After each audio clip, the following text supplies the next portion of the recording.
So yan, hello mga kabilogs. Ayan, for today's video, so ayan, so pauwi na tayo ng Manila from Manila, Quirino back to Manila, guys. Ayan yung sitwasyon ngayon rito, guys. Makikita mo naman ang traffic, 'di ba, dito sa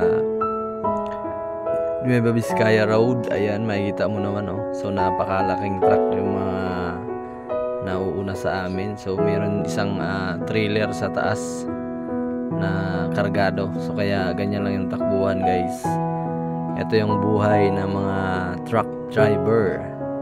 Kaya sa may mga partner na truck driver dyan, ayan, so wag nyo masyadong i-stress ang iyong partner kasi mahirap pag once na siya nagdadrive tapos binibigyan nyo ng stress yung partner nyo. Nako, yan yung mga takaw aksidente, guys, kasi hindi siya makapokus sa pagmamaneho, diba? So sa mga company naman, guys, yan, so hindi naman basta-basta yung paghatid ng mga produkto kung i-deliver mo ng maayos, guys. Kaya ang akala ng mga company ganun lang pagmamaneho ng mga driver, diba? Kung maliliit lang yung sahod tapos hinahatid ng mga driver nyo ng maayos yung produkto, diba? So kaya mag-ingat sa lahat ng mga driver pag tsaka konting mali mo lang sa pagmamaneho, guys, hindi mo na alam kung makauwi ka ng buhay sa iyong pamilya or dead ball ka na, guys. Kaya sa mga driver natin dyan, ingat kayo lagi,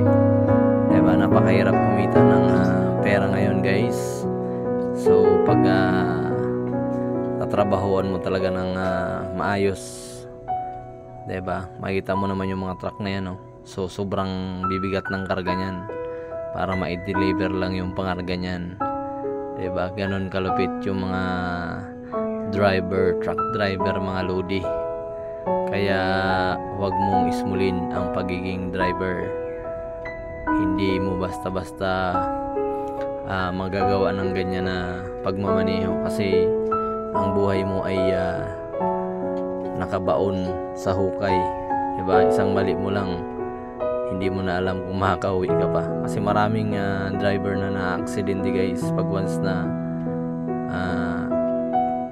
inabot ka ng aksidente sa daan, guys, hindi mo na mababawi yan. Kaya sa mga pamilya dyan na may mga driver, ayan, so laging i-bless ang yung tatay na driver, diba? Makikita mo naman mga truck na yan, oh.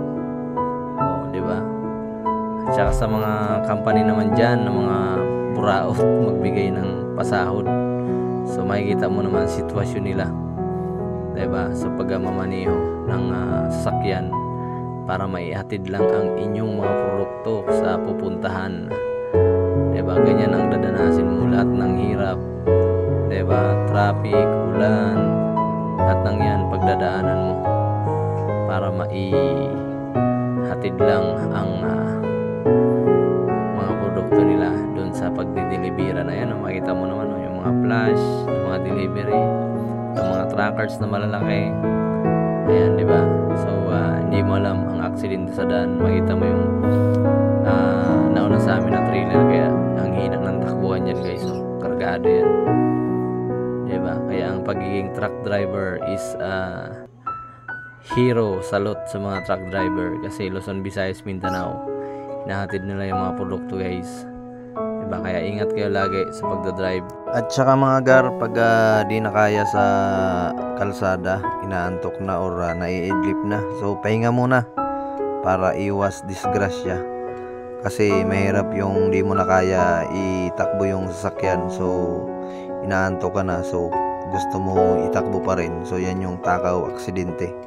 So pag di na kaya, inaantok na, tulog muna kahit na mga 1 oras, 2 oras. So yun lang naman. Thank you, God bless, bye bye po.